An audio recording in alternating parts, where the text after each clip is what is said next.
Hi hello నమస్తే అండి. Welcome back to my channel be like Banu. So ఈరోజు ఈ వీడియోలో పెసరకట్టు ఎలా చేసుకోవాలో చూద్దాము. ఈ పెసరకట్టు చేసుకోవడం చాలా ఈజీ అండి. ఈ వేడి సమ్మర్లో ఒకసారైనా ఇలా పెసరకట్టు చేసుకుని చూడండి. టేస్ట్ అయితే చాలా బాగుంటుంది. ఈ పెసరకట్టు తయారు చేసే ముందు ఎవరైనా ఫస్ట్ టైం నా వీడియో చూసినట్లయితే ప్లీజ్ సబ్స్క్రైబ్ అయితే చేసుకోండి. మరి తయారీ విధానం ఎలాగో చూసేద్దాము. ముందుగా స్టవ్ వెలిగించి ఒక ప్యాన్ పెట్టుకుని ఒక కప్పు వరకు పెసరపప్పు తీసుకుని దీన్ని డ్రై రోస్ట్ చేసుకోవాలండి. కొంచెం కలర్ చేంజ్ అయితే సరిపోతుంది. ఇలా కలర్ చేంజ్ అయిపోయిన తర్వాత ఇప్పుడు స్టవ్ ఆఫ్ చేసేసుకుని దీన్ని పూర్తిగా చల్లారనివ్వాలి. పూర్తిగా చల్లారిన పెసరపప్పుని ఒక బౌల్లోకి తీసుకొని వాటర్ యాడ్ చేసి 3 టైమ్స్ అయితే వాష్ చేసుకోవాలి. ఇలా వాష్ చేసుకొని పక్కన పెట్టుకోండి. ఇప్పుడు ఒక ప్రెషర్ కుక్కర్ తీసుకొని దాంట్లోకి వాష్ చేసుకున్న పెసరపప్పును అయితే వేసేసుకోవాలి.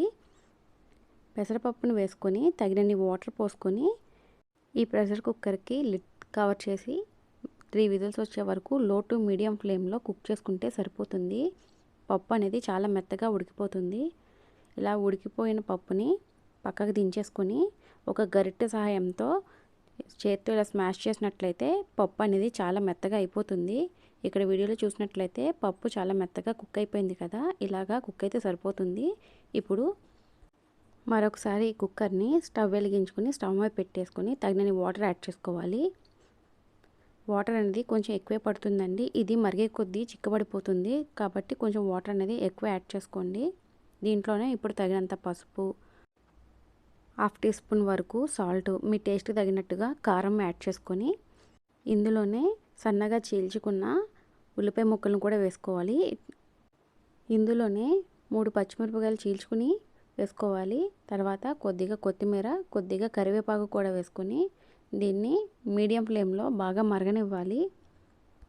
ఈ పెసరకట్టు అనేది బాగా తెరల మరగాలి. ఇలా మరిగిన తర్వాత ఇప్పుడు దీన్ని పక్కకు దించేసుకుందాము.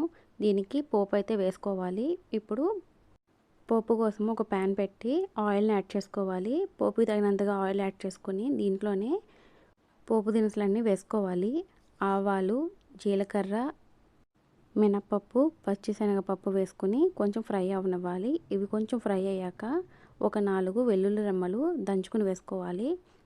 అలాగే 2 ఎండుమిర్చి తుంచుకుని వేసుకోవాలి. కొద్దిగా కరివేపాకు కూడా వేసుకొని పోపు అనేది కొంచెం ఫ్రై అయిన తర్వాత స్టవ్ ఆఫ్ చేసేసి ముందుగా మనం మరిగించి పెట్టుకున్న ఈ పెసరకట్టులోకి తాలింపు వేసేసుకుని వెంటనే మూత పెట్టేయండి. ఆ స్మోక్ అనేది బయటికి పోకుండా ఈ పెసరకట్టుకు పట్టి టేస్ట్ అనేది చాలా బాగుంటుంది.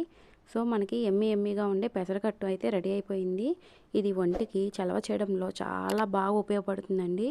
ఈ సమ్మర్లో ఖచ్చితంగా ఒక్కసారైనా ఇలాగా పెసరకట్టు అయితే చేసుకొని చూడండి. చాలా బాగుంటుంది.